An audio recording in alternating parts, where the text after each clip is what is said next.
গাড়ি চালক নেবে ৬৬ জন, আর ২টা গ্রেডে নেবে, ১৬তম এবং ১৫তম গ্রেড। আর এটার শিক্ষাগত যোগ্যতা হচ্ছে ৮ম শ্রেণী পাস, মানে জুনিয়র সার্টিফিকেট।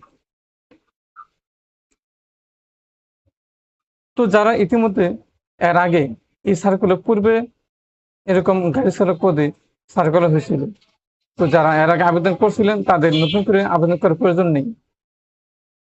এখন যারা আবেদন করবেন ১৬তম গ্রেডের জন্য হালকা যানবাহন, হালকা ড্রাইভিং লাইসেন্স থাকতে হবে, এবং ১৫তম গ্রেডের জন্য যারা আবেদন করবেন অবশ্যই ভারী যান চালক যানবাহন চালক লাইসেন্সধারী থাকতে হতে হবে।